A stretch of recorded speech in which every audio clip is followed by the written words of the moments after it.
መሰረት ነው ትምህርት ቤት የሚተማርኩበት ስሜ መሰረት ነው የተወለድኩት ያው በአማራ ክልል በደቡብ ወሎ ዞን ደሴ ዙሪያ ወረዳ በሚባል ወረዳ በአንዷ ቀበሌ ነው የተወለድኩት ያደግኩት ደግሞ በወራኢል ወረዳ ነው በነገርሽ ላይ የተለያዩ ወረዳዎችን አቃለሁኝ እና ትምህርት ቤት የገባሁት 10 ዓመት ሲሆነኝ ነው እንደውም በ1990 ነው የገባሁት ትምህርት ቤት ማለት ነው እንደ ማንኛውም የገጠር ልጅ ትምህርት ቤት ሄዳለሁኝ የትምህርት ሰዓት ሲኖር ትምህርት ሳይኖር ደግሞ ከብት እጠብቃለሁኝ ኦኬ እንደዛ ሆኜ ነው ያሳለፍኩት ያው ስሜን ደግሞ መሰረት ያሉት የመጀመሪያ ልጅ ነኝ ለእናትና ለአባቴ ያው ወጣቱ ነው ያገቡትና የመጀመሪያ ልጃቸው ነኝ እናቴ ሞታለች አላህ ይዘንላት ዓለም ፀሐይ ብላ ነበር ስም ያወጣችልኝ አይቻልም አለ ያው ብዙ ጊዜ አባቶቹ ወንዶች እኔ ያልኩት ነው የሚሆነው በሚል አባቴ መሰረት አለኝ ብዙ ስም ነው በነገራችን ላይ ይወጣልኝ ያው ድሮ በእኛ ጊዜ ልጅ ሲወለድ ብርቅ ነው እና ሁሉም ዘመድ እየመጣ ስም ያወጣልሻል አያቴ አባቴ እናት ሞታለች አላህ ይዘንላትና እሷ ደግሞ ፋጡማ ብላ ወጣችልኝ አጋጣሚ የተወለድኩት ኸሚስ ለጁሙአ ነበር እና በነቢያችን አለይሂ ሰላቱ ወሰለም ልጅ ስም ፋጡማ ይደረጋለች አይቻልም አሉ ምናልባት እኔ ፋጡማ የምትባል የማይወዷት ሴት አለች መሰለኝ እንግዲህ እናትና አባቴ ለምን እንደጠሉት አላቅም ፋጡማ የሚለውን ስም አንፈልግም መሰረት ነው ምንላት አሉ እንደዛ አሉኝ አያቴ ሞቷል አላህ ይዘንለት እሱ ደግሞ ሚስራ ነበር የሚለኝ የእናቴም እናት እንደዚሁ ሌላ ስም ነው የምትጠራኝ ብቻ ብዙ ስም ነበረኝ ያኒ እንደ ቤተሰብ ማለት ነው እንደዛ ሆኖ ያው እስከ 10 ዓመቴ ያው የገጠር ልጅ ከብት እየጠበቁ ቤተሰቦች ጋር ነው እንትን ያልኩት እንደውም ከዛ በኋላ ራሱ ከብት በመጠበቅ ወይም እዛ ገጠር በሚኖረን የህይወት ስታይል ምናልባትም አግብቼ እዛው ገጠር ምናምን ቀር ነበረ ነገር ግን ኢህአዲግ ከገባ በኋላ ማህበረሰቡ መማር አለበት የሚል ስትራቴጂ ሲጀምር ትምህርታችሁን ሴቶች ማታስተምሩ ከሆነ የደረሰ ልጅ ያለው ትምህርት ቤት ያልገባ ካለ ትከሰሳላችሁ አሏቸው አንደኛ ነገር ሁለተኛ ነገር ደግሞ አባቴ አጋጣሚ ከተማ መጥቶ የኔ እድሜ ትንሽ የሆኑ መጽሐፍ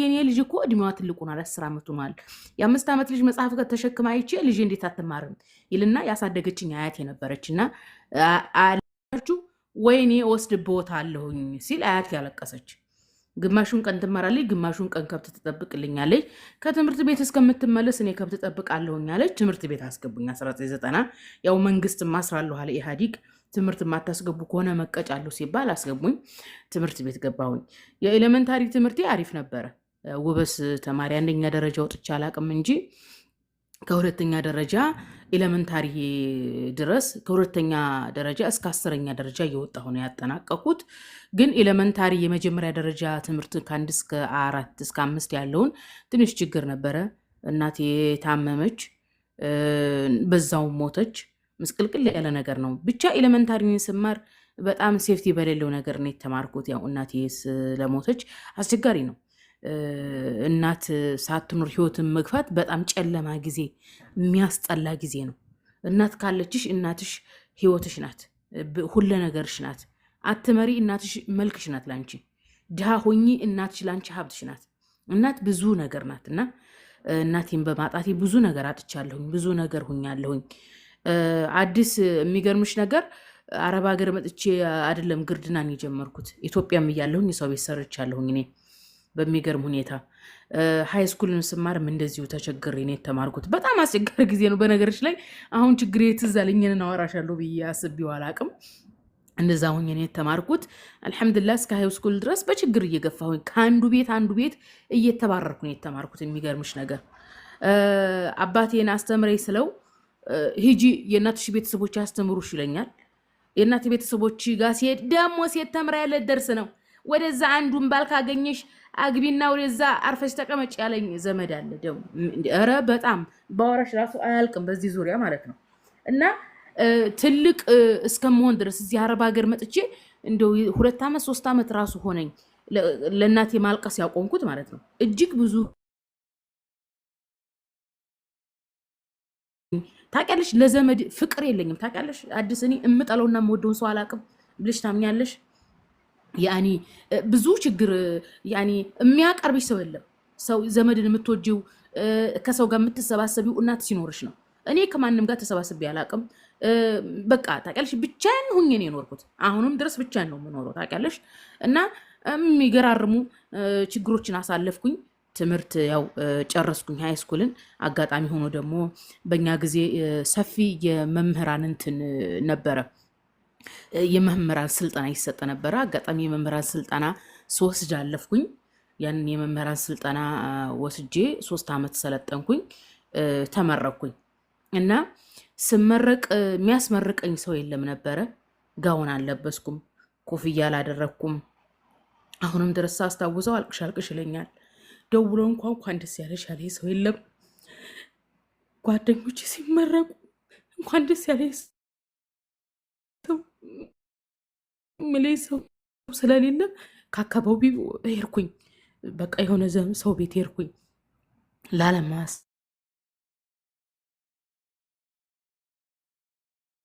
ታውስ ለዓለም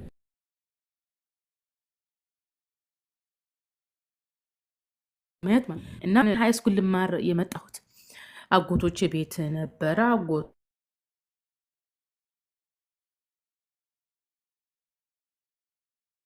ነበረ እና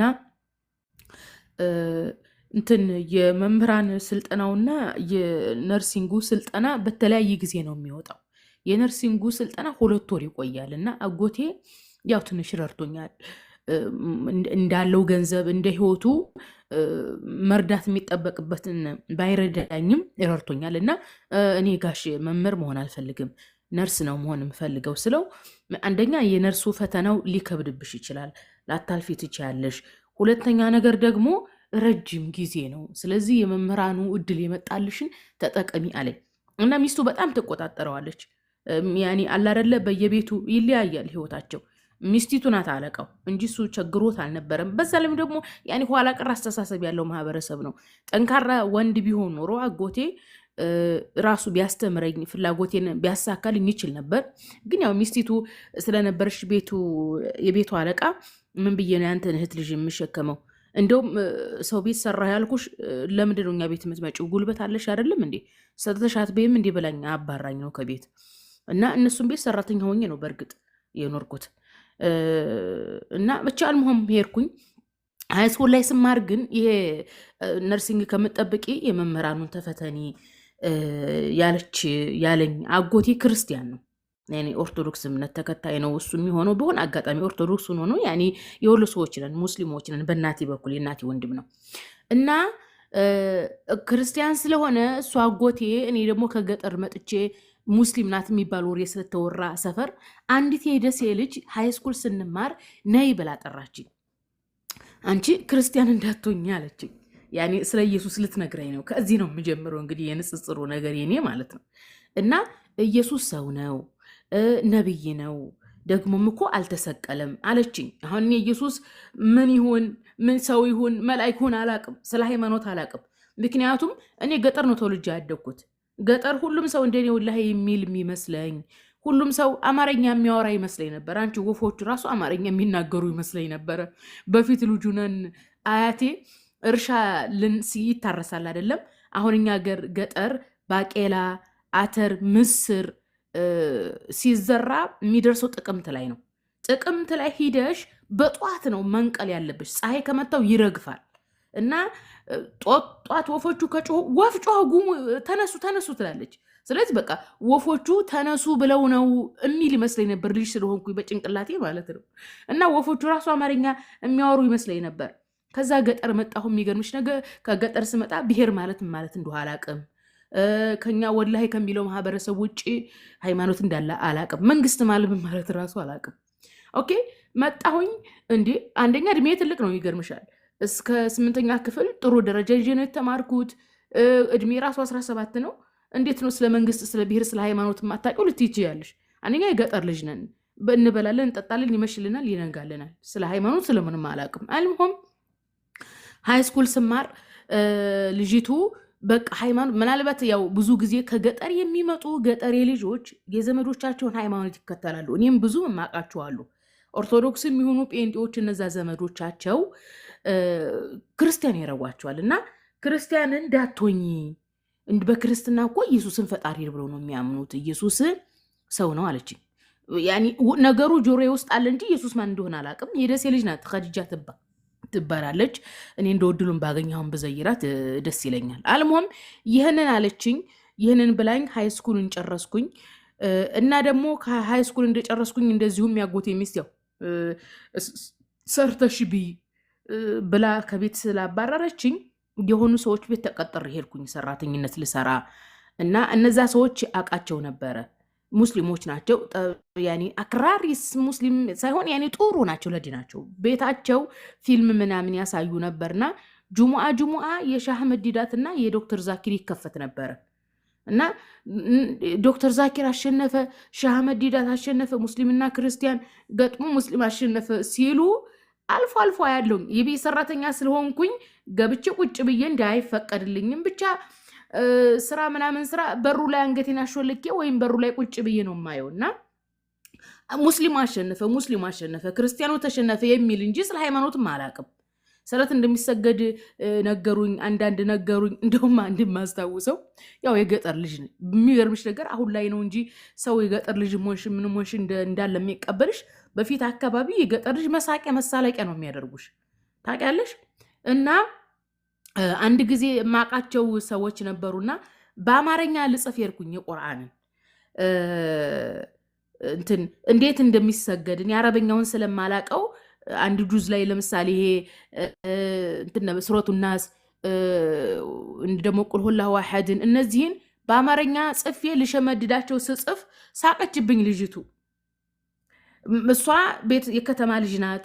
ቤተሰቦቿ ቁርአን ቤት አስገብተዋት ቁርአን ቀርታ በአረበኛው ነው የምታነበው። እኔ በአረበኛው ማንበብ ስለማልችል በአማርኛ ልጽፍ ስል ሳቀችብኝ። ችግር የለውም ንገሪኝና ልጻፍ አልኳት። ልጅ ናት በእርግጥ እኔ እንትን አላትም። እኔ በእድሜ በልጣታለሁ። የዛ ጊዜ እሷ ኤሌመንታሪ ነው የምትማረው፣ እኔ ሃይስኩል ነው የምማረው እና አልተቀየምኳትም። አልሞም ጻፍኩትና እንደዛ ሰላት እንዴት እንደሚሰገድ ለመሸምደድ ሞከርኩኝ። እንደዚሁ እያልን ኮሌጅ ልማር ሄድኩኝና ታመምኩ። በጣም ታመምኩ። ብርድ መጥቶ የታመምኩ። የኖርኩበት አካባቢ ብርዳማ ስለነበረ የኖርኩበት ሃይስኩል የተማርኩበት ትንሽ ሙቀት ስለነበረ ሙቀቱና ብርዱ ተጋይቶ ኃይለኛ ብርድ ታመምኩኝ እና በዛን ሰዓት ነው እንግዲህ ኦርቶዶክስና ጴንጤ የሚባል ነገር ያወቅኩት። ጴንጤዎቹ እንጸልይልሽ አሉ። መጥተው እንጸልይልሽ ጌታን ተቀበይ አሉኝ። ጌታ ማለት ምን እንደሆነ አላቅ የማውቀው ነገር የለኝም። ታምም ያለሁኝ እኔ የምፈልገው እንድድን ነው። ኦርቶዶክሶች ደግሞ አጋጣሚ ደግሞ ሄድንበት አካባቢ በቃ 100% ኦርቶዶክስ ነው። ደብተራ ምናምን ያለበት ነው። የሚገርምሽ ነገር እንደገና ከአካባቢውን እየኖርኩት ስመጣ ነው ያወቅኩት። ኦርቶዶክስ ካልሆነች ጂኒዋ አይለቃትም፣ ጋኒኗ አይለቃትም አለ። የሚገርምሽ ነገር እኔ አልፈልግም አልኩ። ጴንጤዋንም አልፈልግም አልኩኝ። እኔ ቤተሰቦች ጋር ነው መሄድ የምፈልገው አልኩ። በቃ መሞት ስለመሰለኝ እኔ ቤተሰቦች ጋር ነው መሄድ የምፈልገው አልኳቸውና አስቆምኳቸው ሁለቱንም። ከዛ እምቀርባት እምወዳት አንዲት ኦርቶዶክስ እምነት ተከታይ አለች። የሚገርምሽ ነገር አረብ ሀገር ስመጣ ለመጀመሪያ ጊዜ ስጦታ ያገዘሁ ለሷ ነው። ያኔ ከሄድኩ ብዬ ማለት ነው። ጥሩ ሰው ናት።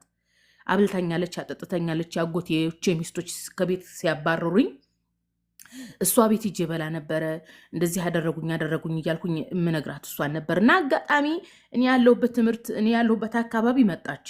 እኔ ያለሁበት አካባቢ ስትመጣ ታምሜ ስታየኝ በቃ ይሄ አካባቢውም አዲስ ስለሆነ ምናልባት እንደው ሰይጣን ምናምን ይዞሽ ሊሆን ይችላል ምናምን አለችና ሰው ለምና ኦርቶዶክስ እምነት ተከታይ ስለነበረች ያው ጸልየችልኝ። ይሄ የጸሎት መጽሐፍ ምናምን እሱን ምናምን አነበበችልኝ። ከዛ ለማምናምን ብላ ጸበል ይዘኝ ሄደች። ስላሴ ይዘውኝ ሄዱ፣ ገብርኤል ይዘውኝ ሄዱ። ያልሄዱበት የለም። ብቻ አስጠመቁኝ። ያኔ አስጠመቁኝ ሳይሆን የጸበል አስገቡኝ። አልተሻለኝም። አጋጣሚ ብርድ ስለነበረ የተለያዩ ሐኪሞችን ስጠይቅ ብርድ መቷት ነው አሉ። ያንን መርፌ ተወጋሁኝ፣ ተሻለኝ። እና የንጽጽሩ የሚጀምረው ይሄንን ያልኩሽ ምንድን ነው? የንጽጽሩ የሚጀምረው ከዚህ ጋር ነው። ይሄ የተለያየ ሃይማኖት እንዳለ ገባኝ። የኛ ሃይማኖት ትክክል ነው የሚል ነገር በቃ እንጂ በቃ ድፕሊ አላውቀውም ሲጀምር ስለ ሃይማኖቱ ማለት ነው። ከዛ እንደዚህ እየተማርኩኝ እያለ አጋጣሚ ሰው ቤት ገብቼ የሰራሁባቸው ሰዎች ጥሩ ናቸው። ያኔ መጀመሪያ ሃይስኩል እንደጨረስኩኝ የሰራሁባቸው ሳይሆኑ ሌሎች ነበሩ። ሌላ ቤትም ገባሁኝ እንደዚሁ እና አጋጣሚ ስማር መሀል ላይ ላግ አደረግኩኝ። ኮሌጅ የሆነ ትምህርት ዲ አመጣሁኝ፣ የሆነ ኮርስ ዲ አመጣሁኝ። አጋጣሚ ዲ ካመጣሽ ካልሞላልሽ እንደገና 6 ወር ወደኋላ ያስቀርሻል። 6 ወር ወደኋላ ሲያስቀረኝ አመት ሆነው። አልሞም እነዛ ሰዎች ጋር ስሰራ እነዚህ ሰዎች ጠንከር ያሉ ናቸው፣ ጎበዞች ናቸው። እንደውም የሰውየው ሚስት ተሸፋኝ ነበረች። በእርግጥ አሁንም ድረስ ሰዎቹ ጋር ግንኙነት አለ፣ ኮንታክት አለኝ እና ተሸፋኝ ነበረች። የተለያዩ ሃይማኖት መጽሐፍቶችን ያመጣሉ። የነ ሐሰን ታጁ መጽሐፍ አለ፣ የተለያዩ መጽሐፍቶች ቤታቸው አሉ። ማሻአላ ግን ጊዜ ሰጥቼ አልሰራሁም። ያኔ የዛ አካባቢ ሀብታምም ስለሆኑ ስራው እንትን አይለኝም፣ አይመቸኝም። ግን አጋጣሚ የሆነ መጽሔት አነበብኩኝ ቤታቸው። መጽሔቱ አልቅዱስ የሚል መጽሔት ነው። በ1998 ነው የታተመው እና እዛ መጽሔት ላይ ምን የሚል አነበብኩኝ? ደቡብ ክልል የፕሮቴስታንት ሚሽነሪ በ10 ሺህ እንግዲህ ከዛሬ 30-40 ዓመት በፊት ማለት ነው በ10 ሺህ የሚቆጠሩ ሙስሊሞች ጴንጥ የሆኑ ሙስሊሞች በከባድ እንቅልፍ ላይ ናቸው እያሉ የሰሜን አሜሪካን ፕሮቴስታንቶች እየሳቁና እየተሳለቁ በአረብ ሀገራት ላይ እየተሳለቁ በሙስሊሙ ላይ እየተሳለቁ አነበብኩኝ። ታውቂያለሽ በቃ ንዴት ንቀርቦ ሊይዘኝ። የሚገርምሽ ነገር አሁን በቅርብ ነው የተወኝ። አልቀሽ ላይ ነበረ ሳስታውሰው ያ ነገር በውስጥ ያለ በቃ ይሄ ነገር ምን ማድረግ አለብኝ። አልፎ አልፎ እነ ዶክተር ዛኪር ጋር ያየሁትም ያችም ልጅቱም የነገረችኝ ኢየሱስ ነብይ ነው ብላኛለች። ኦኬ ኢየሱስ ነብይ ከሆነ እንዴት ነው አንድ ሙስሊም ነብይን ፈጣሪ አድርጎ ሊይዝ የሚችለው የሚል ሐሳብ ውስጥ የመጣ ታውቃለሽ። ብዙ ጊዜ ምን ተመኘው የሆነ ተራራ ላይ ወጥቼ ኢየሱስ ነብይ ነው በይ ይለኛል። አይደለም እንዴት ብዬ ያደርጋለሁ? ፌስቡክ ልክፈት። የዛ ጊዜ ፌስቡክ ሲባል ሰምቼ ነበር። ፌስቡክ ደግሞ እንዳልከፍት ገንዘብ የለኝም፣ ስልክ የለኝም። ኦኬ ስልክ መግዣ የለኝም። ኦኬ ስልክ መግዣ የለኝም እና ዝም ብዬ ቁጭ አልኩኝ። ከዛ ተመረኩኝ። አንድ ዓመት ከ6 ወር የመንግስት ስራ ሰራሁኝ። የገዛሁት ስልክ እቺ ድሮ ሰማኸኝ የምትባሏ ትንሿ ስልክ አለች አይደለም? እሷን ራሱ ደግሞ እዚህ መግዛት አልችል ብሎ አዲስ ከሰው ላይ ነው የገዛሁትና መንግስት ሰራተኛ ሆንኩኝ። ያኔ ተመርቄ ማለት ነው። አልሞም 1000 ነው ደሞዙ። 1 ዓመት አገልግዬ ካለሁበት ከሩቅ ነው የሄድኩት። እንዲሁ ጭራሽ ሙስሊም የሌለበት ሀገር ነው ደግሞ ስራ የደረሰኝ። ያችን 1 ዓመት እንደማንም ብዬ ጨርሼ ቤተሰብ ጋር ስመጣ በቃ አያቴ እንግዲህ ተመርቄ የመንግስት ሰራተኛ ሆኛለሁ። እጅጄን ታያለች። ወላሂ አዲስ አይኗ እስካሁን ፊት ላይ ያለ ያኒ ቸግሯታል። ገጠር ነው እሷ፣ ከብት እየጠበቀች ነው ያስተማረችኝ እና ብዙ ነገር ማድረግ አለብኝ። ያኒ የመንግስት ሰራተኛ ሲባል አስቢው እንግዲህ ትልቅ ስም ነው፣ በተለይ በድሮ ማለት ነው። ያኒ በድሮ እነሱ ጭንቅላታቸው ውስጥ ያለ የመንግስት ሰራተኛ ሀብታ ነው የሚመስለው እና ውስጤ ተነካ። ልሰጣት ያልፈለግኩትን ብር ቦርሳዬ ውስጥ ያለውን ብር ሰጠኋት በቃ እና የሆኑ የገጠር ዘመዶች ነበሩን። ኑሯቸው ደህና ነው፣ ድሮ የገጠር ሰዎች ናቸው። ደህና እርሻ፣ ደህና ከብት ምናምን ቤታቸው አለና ሰላም ላቸው ሲሄድ አጋጣሚ የሆነ አሮጌ ልብስ ነው የለበስኩት። እንዲህ የመንግስት ሰራተኛ ሆነሻል አሉ። እንዴት ነው አሮጌ ልብስ ለብሰሽ የምትመጪው? ልጁ ሁሉ ይኸው ትምህርት አቋርጦ እኮ አረብ ሀገር ሄዶ ሰርቶ መጣ። ደግሞ የዛ ጊዜ ብላክቤሪ ነበር። አንቺን የመንግስት ሰራተኛ ሆኜ ይችን ሰማህ የምትባለዋን ትንሿን ስልክ ከሰው ላይ ነው 500 ብር የገዛኋት። ብላክቤሪ ይዘዋል፣ የለበሱት ጉርድ ምናምን፣ የሰፈር ልጅ ማለት ነው። የኔ እድሜ ታናናሾች ናቸው። ስለዚህ እንደ ሰው አረብ ሀገራት ሂጅም እንዲያለችኝ አንቺ ዘመዴ። ከዛ ኧረ አባቴም ጋር ሄድኩኝና ለአባቴም ኧረ እንደውም ጭራሽን ብርም አልሰጠሁት። ስኳር ቡና ምናምን አንዳንድ ነገር ገዝቼ ነው እንጂ ሄድኩት እንጂ ብርም አልሰጠሁትም። ከዛ አክስቴ እኮ ልጠይቃቸው እጄ ያውቃቸዋል። ያኔ አክስቴ እኮ አረብ ሀገር ለምን አትሄጂም ብላለችኝ አልኩት። እውነቷን እኮ ነው። ምን 14 ዓመት ተማርሽ ምን ለውጥ አመጣሽ? ሰው ሁሉ እየተማሪው በማለት አረብ ሀገር እየሄደ ገንዘብ እያመጣ ነው አለኝ። በእነሱ ሀሳብ ተስማምቼ አባቴ ብር አበድሮኝ አረብ ሀገር መጣሁ። አረብ ሀገር ትቼው ማለት ነው። አረብ ሀገር መጣሁኝ። ያው ትንሽ ሰራሁኝ። መጀመሪያ ወደ 3 ዓመት ሰራሁኝ። ወደ 3 ዓመት እንደሰራሁኝ ደግሞ ስልክ ግዙልኝ ስላቸው ደግሞ ሸቃላ ገረድ ስልክ ምን ያደርግለታል አሉኝ አረቦቹ መጀመሪያ የሰራሁባቸው። እኔ ስልክ ብዬ አልኩት ለምንድን ነው ፌስቡክ ልከፍት ነው። ሰው እንዴት ኢየሱስ ነብይ ሆኖ እያለ ፈጣሪ ብሎ አላህን ይክዳል ተጠንቀቁ ምልበት ፌስቡክ የምከፍትበት ስልክ ልግዛ አልኳት። አይቻልም አለችኝ። ብዙ ቀን አስለቀሰችኝ። በባህሪም አልተገጣጠምንም። የአረቦቹን ባህሪ የማላቅም አንሙህም እንደዛ ብሎ 3 ዓመት እንደሰራውኝ አጎቴ ልጅ አጋጣሚ ጠፍታ ነበረ። ጠፍታ ስለነበር አስጠፋችኝ። አስጠፍታ ከዛ ከገጠር ወደ ከተማ መጣችኝ። ወደ ከተማ መጥቼ ስልክ ገዛሁኝ።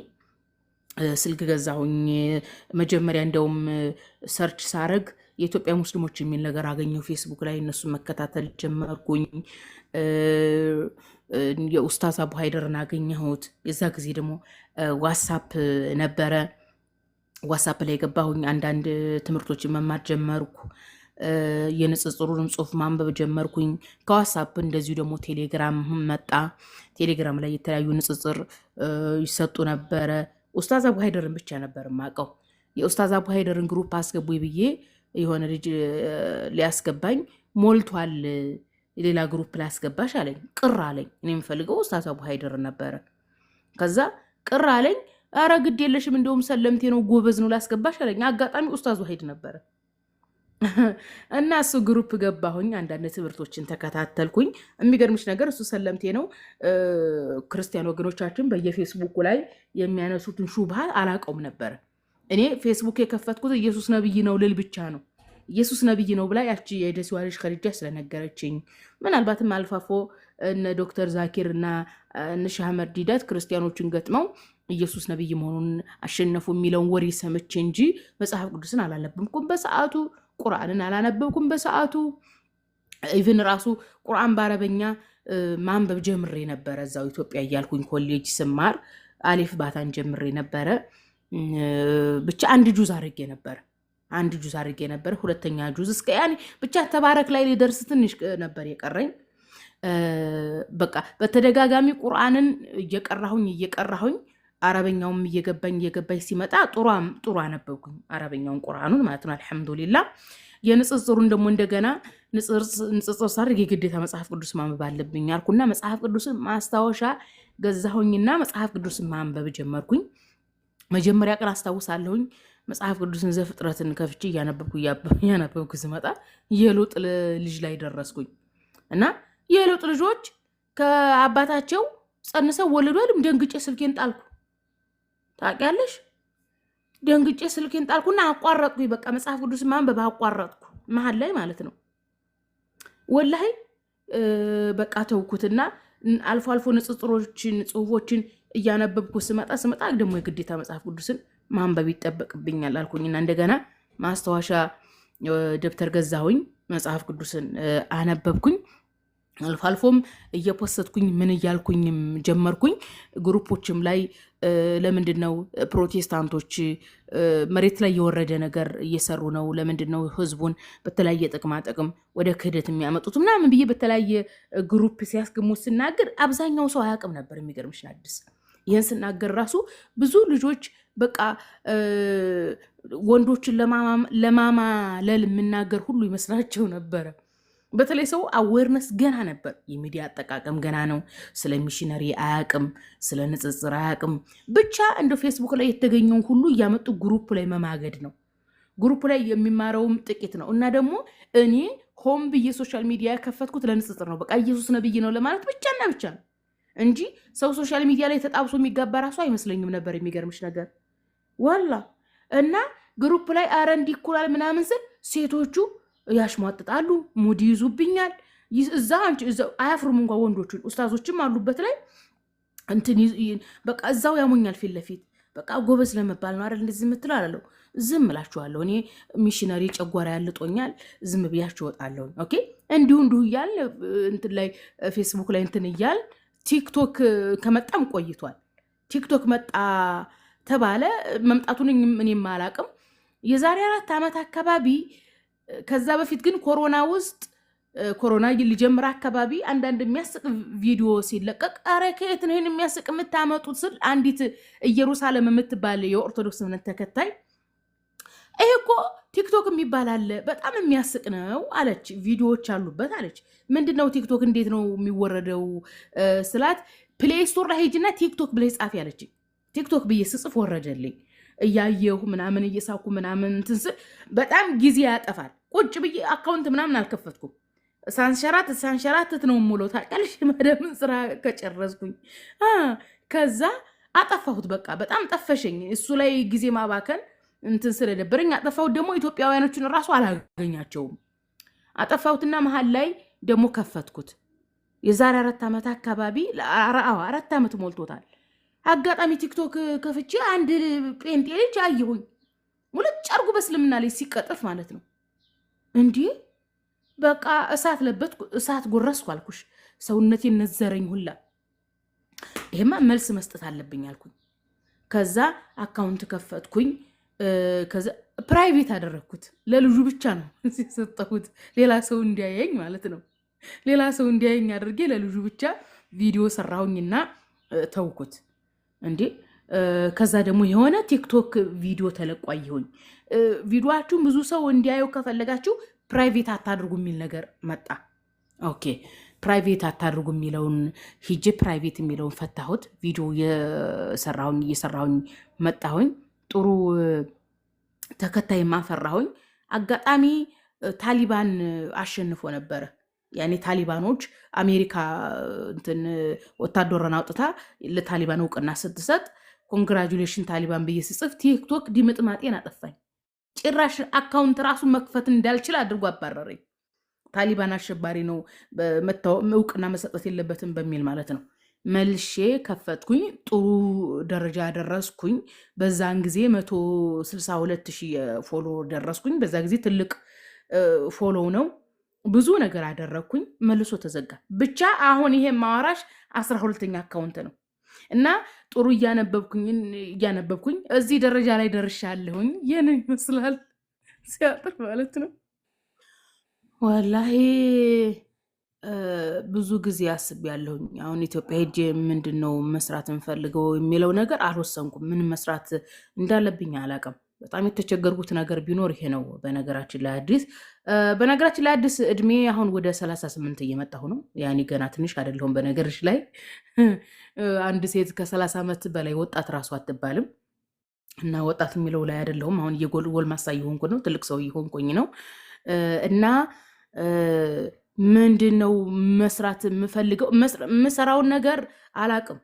ታውቂያለሽ፣ ሁሉ አማረሽን ገበያ ታውጧት እንደሚባለው ይሄኛውም ጆርኒ ይስበኛል፣ ይሄኛውም ጆርኒ ይስበኛል። በፊት አካባቢ አረብ ሀገር እንደመጣሁኝ ግን ኢንተርኔት ሰውን እንትን ይላል፣ ያበላሻል። በነገሮች ላይ በእርግጥም ያው ወደ ንጽጽሩ አለማመጣኝ እንጂ ኢንተርኔት ሳልጠቀም በፊት እጽፍ ነበር። ኢንተርኔት ባይኖር ግን ጸሐፊ ይሆን ነበር ነበር። በቃ የማልጽፈው ነገር የለኝም። ደብተርና እስክሪብቶ ገዛችልኝ።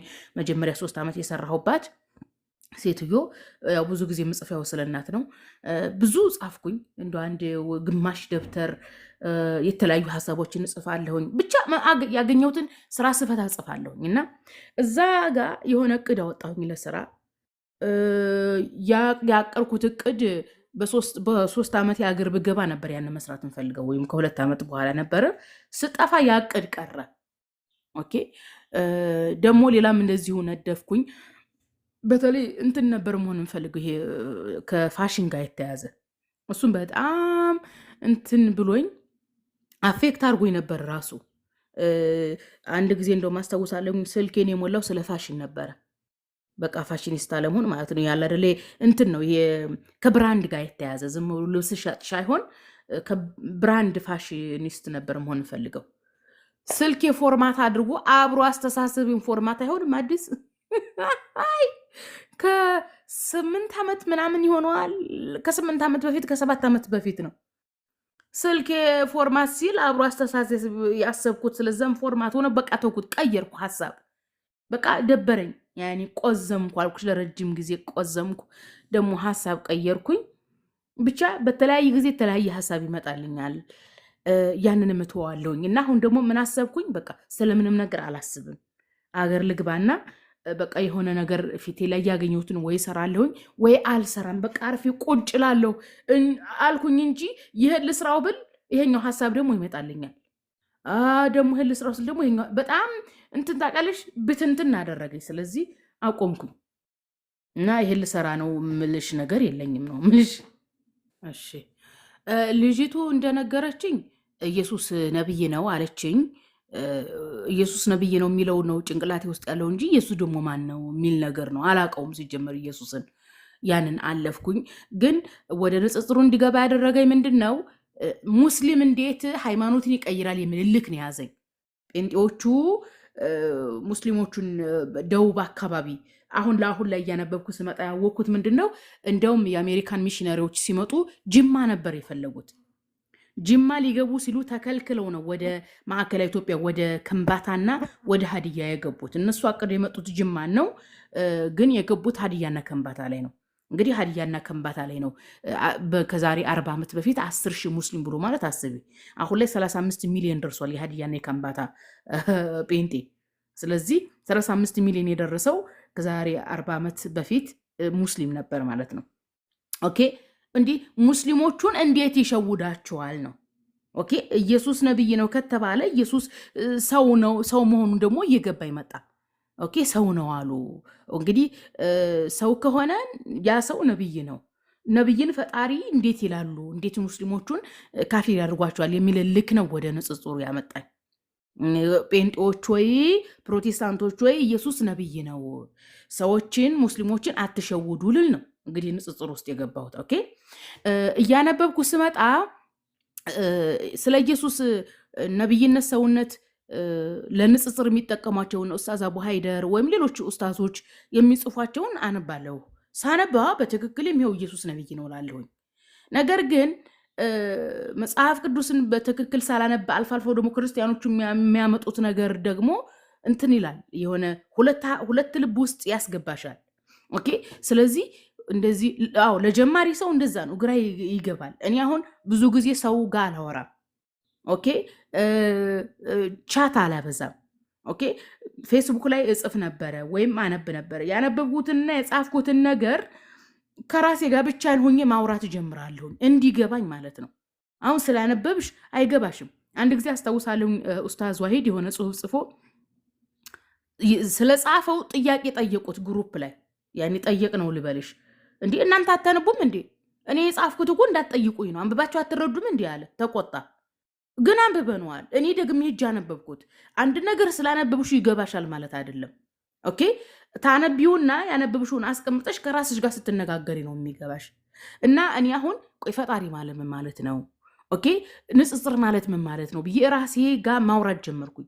ኦኬ ንጽጽር ብሎ ማለት በሁለት ነገር መካከል ያለን ነገር ማነጻጸር፣ የተሻለውን መምረጥ ነው የሚል ውሳኔ ላይ ደረስኩኝ። ስለዚህ በእስልምናና በክርስትና መካከል ንጽጽር ሲደረግ የማህበራዊ ህይወት ሁለቱም ሃይማኖት ያምተው የሚልሽ መልካም እንድትሆኝ እንደሚሰብክ አውቃለሁኝ። ያኔ ታውቂያለሽ ፖላይቲ በሆነ ተፈጥሯዊ በሆነ አስተሳሰብ እንግዲህ ክርስትናም መጥፎ ሁኑ ካላለ እስልምና መጥፎ ሁኑ ካላለ ምንድን ነው የሚያለያየን የሚለውን ከራሴ ጋር ስነጋገር ምንድነው መለኮታዊ አስተምሮ እስልምና ለአምላክ የሚሰጠው ምንነትና ክርስትና ለአምላክ የሚሰጠው ምንነት ነው የሚያለያየን የሚል ነጥብ አገኘሁ።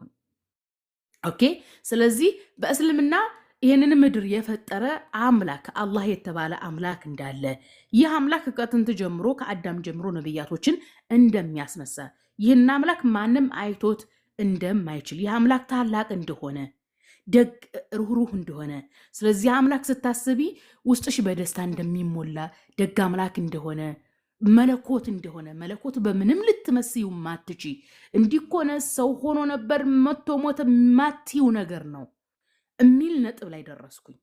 ስለዚህ ስለ አምላክ ስለ መለኮት ሳስብ እንደዚህ ካልኩ በክርስትናው አምላክ እኮ ሰው ሆነ መጣ በላ ጠጣ መባሉ እጅስ ትክክል አይደለም። ሰው ነው።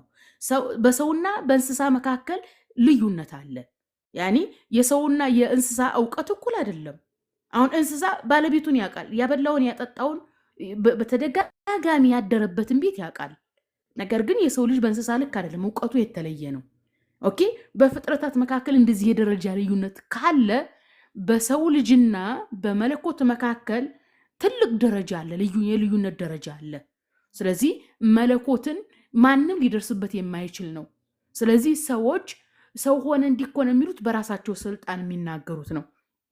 ይህ መሆን የለበትም የሚለው ነገር እስልምናው ላይ ያለው ይሄን መሆን አለበት የሚለው እንትን አልኩኝ። ይሄን ያልኩት ለምንድን ነው? በቃ ኢየሱስ ነብይ ነው፣ ኢየሱስ ነብይ ነው ሲባል እኔ አልኩ አንድ ጊዜ እንደው ማስታውሳለሁ፣ ኮሌጅ ሲማር የተከራየሁባቸው ሰዎች ኦርቶዶክሶች ስለነበሩ እመኑኝ ኦርቶዶክስ በሆነ ራሱ ሃይማኖት ቀይር ነበር አልኳቸው። ምክንያቱም ኢየሱስ ነብይ ነው። እንዴት ነው? ፍጹም ሰው ነው፣ ፍጹም አምላክ ነው።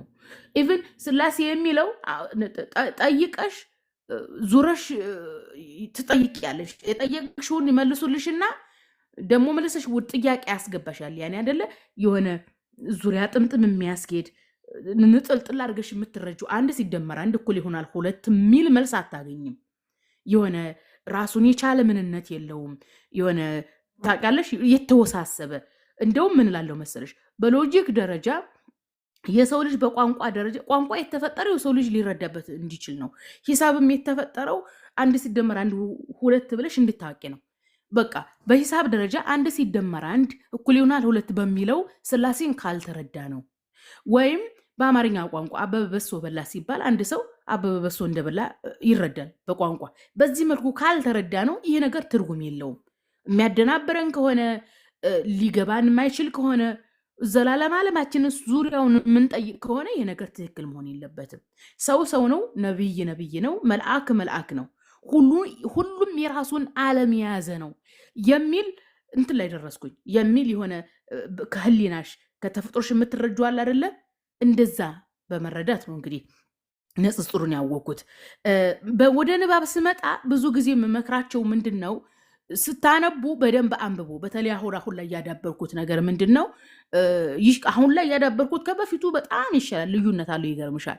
በፊት ኡስታዞች ላይ ዲፔንደንት የሆንኩ ነበርኩኝ። እነሱ የሚጽፉትን ማንበብ፣ እነሱ ለንጽጽር የሚጠቀሙትን ይዞ መሮጥ።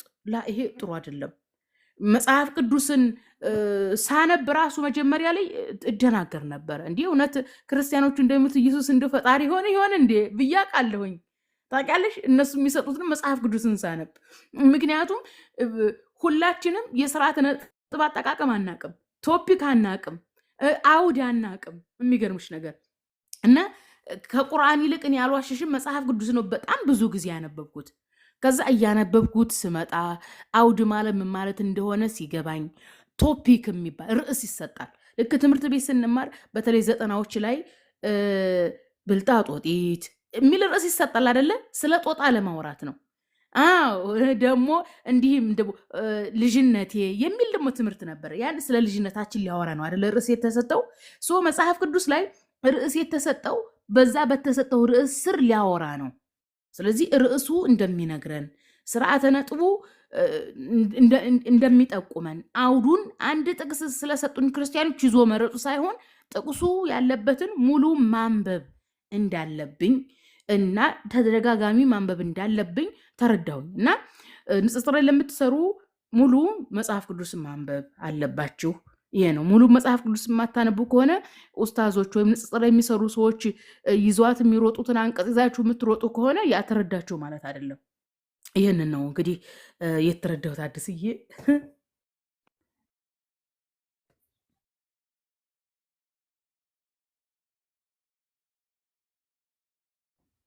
እንግዲህ ያው እስልምና ምንድን ነው ለሙስሊም ላልሆነ ሰው የምናስተላልፈው ነገር ምንድን ነው ከተባለ አንድ ሰው ነቢያችንን መሐመድን ዓለይሂ ሰላቱ ወሰላምን አንድ ነገር ስህተትና ትክክል መሆኑን እንዴት ልወቅ ብሎ ይጠይቃቸዋል። ህሊናህን ጠይቅ ነው ያሉት ነቢያችን ዓለይሂ ሰላቱ ወሰላም። ኦኬ ለምን ተፈጠርኩኝ?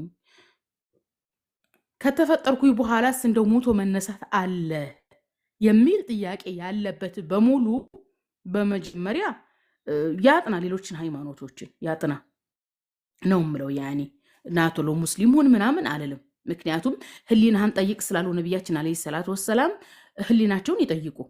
የምር እኛን የፈጠረ አምላክ አለ ወይ? የምር ስንሞት እንቀሰቀሳለን ወይ በሚለው ነገር ካመኑ አምላክ ምን መሆን አለበት የሚለውን ነው ማወቅ ያለባቸው። ስለዚህ አምላክ ማን መሆን አለበት እንዴት መሆን አለበት የሚለውን ነገር ከጠየቁ ለህሊናቸው የሚመቻቸውን አምላክ እንዲመርጡ ይከፍትላቸዋል። ስለዚህ እኛ ወደ እስልምና ስንጠራቸው በእስልምና አንድ አምላክ አለ ጥንትና ጧት የነበረ በመለኮቱ ላይ ሰው ነው ማንለው አንድ አምላክ ነው። ስልጣን የሱ ነው። ስልጣኑን የሚጋራው ማንም የሌለ ነው። ኦኬ ሁለት ነው ሶስት ነው የምንለው አይደለም። ኦኬ አዛኝና መሐሪ ምህረቱ ሰፊ ነው። በነገራችን ላይ አሁን ለምሳሌ በእስልምና የድህነት አስተምሮ አምላካችን አላሁ ሱብሃነሁ ወተዓላ ማይምረው ምንድነው ክህደትን እሱን የካደውን እንጂ ሌሎች ሰዎች የሚሰሩ ኃጢአቶችን ይምራል። ነቢያችን መሐመድ አለይሂ ሰላቱ ወሰላም መን ቃለ ላኢላሃ ኢላላህ ደኸለል ጀና ብለዋል። ላኢላሃ ኢላላህ ያለ ጀነትን ይገባል። ኦኬ በእስልምና እንደው ጥፋት አጥፍተሽ ለጥፋትሽ ንስሐ ሳታደርጊ ብትሞቺ ራሱ አምላክ የቅጣትሽን ቀጥቶሽ ከገሃነም ተወጫለሽ እንጂ እንደሌላው ሃይማኖት በቃ ገሃነም ከገባሽ በዛው ገብተሽ ቅሪ አይደለም። አምላካችን አላሁ ሱብሃነሁ ወተዓላ እዝነቱ ሰፊ ነው። የእስልምና ሃይማኖት ድህነት እጅግ ሰፊ ነው። ኦኬ ምን ቃለ ላ ኢላሃ ኢላላህ ደኸለል ጀና ነው። ነገር ግን ሌሎች ትእዛዛቶችን እንድንሰራ አላህ ያግራልን ነው። ስለዚህ ምንድነው እንድታነቡ ህሊናችሁን እንድትጠይቁ። ኦኬ ነቢያችን አለይሂ ሰላቱ ወሰላምም ደግሞ ምን ብለዋል? እኔ የተላኩት ብለዋል ኢነማ ቡኢስቱ ሊመካሪመ አኽላቅ ብለዋል። መካሪመ አኽላቅ ብሎ ማለት የሰው ልጅ መሰረታዊ ስነ ምግባሩ ነው። የሰው ልጅ ሲፈጠር እኮ ስነ ምግባር ይዞ ነው የሚፈጠረው። ለዚህ ነው አሁን ለምሳሌ እንደው መጽሐፍ ቅዱስም ላይ ያለ ቁርአን ማነው ሐዲስም ላይ ያለ የሰው ልጅ በአምላክ ምሳሌ ነው የተፈጠሩ ይባላል። በአምላክ ምሳሌ ሲባል ሰው አምላክን ይመስላል ሳይሆን አምላክ ደግ ነው፣ አምላክ እውነት ነው፣ አምላክ ሐቅ ነው። ኦኬ አምላክ ፈራጅ ነው አይደለም። የሰው ልጅ ሲፈጠር በተፈጥሮ ፈራጅ እንዲሆን ሐቀኛ እንዲሆን ነው የተፈጠረውና ነቢያቶች ሚላኩት ነቢያችንም እንዳሉት እነማ ቡኢስቱ ሊመካሪመ አኽላቅ የሰው ልጅ መሰረታዊ ስነ ምግባሩን ይዞ እንዲቆይ ነው። ያ ስነ ምግባሩ እንዳይነቃነቅበት ነው የተላኩት ብሏል። ይህ ብሎ ማለት የሰው ልጅ ሐቅ መሆኑን እያወቀ እንዳይዋሽ። ሙስሊም አይዋሽም ምንለው ለዚህ ነው። ሙስሊም በእናትና በአባቱም ላይ ቢሆን ራሱ እናትና አባቱ ጥፋት ካጠፉ ይኸው አባቴ ጥፋተኛ ነው እናቴ ጥፋተኛ ነው የሚል የማይነቃነቅ ስነ ምግባር እንዲይዝ ነው። እንዳይሰርቅ ከሰረቀ ማወሰርቅ ያለው ቸግሮኝ ነው እንዲህ ነው እንዲል። ኦኬ እውነተኛ እንዲሆን ደግ እንዲሆን ካለው እንዲያካፍል አዛኝ እንዲሆን በሰዎች ላይ ድንበር እንዳያልፍ በራሱም ላይ ድንበር እንዳያልፍ በአላህም ላይ ድንበር እንዳያልፍ ኦኬ ህሊናውን ጠብቆ እንዲኖር ነው የተላኩት ብለዋል ነቢያችን አለይሂ ሰላቱ ወሰላም። ስለዚህ እንደነዚህ አይነት እረፍት የምታገኙበት ሙሉውን በማንበብ አሁን በነገሮች ላይ 99% እንደው 100% እንዳልል አንዳንድ ሰለምቲ እህቶች ወንድሞችም ስላላችሁ ነው እና ከእናት ከአባቴ ያገኘሁት ነገር ለምን ውሸት ተባለብኝ የሚል እልክ ነው ያለው። በንጽጽሯን በነገራችን ላይ ብዙ ጊዜ እናገራለሁ።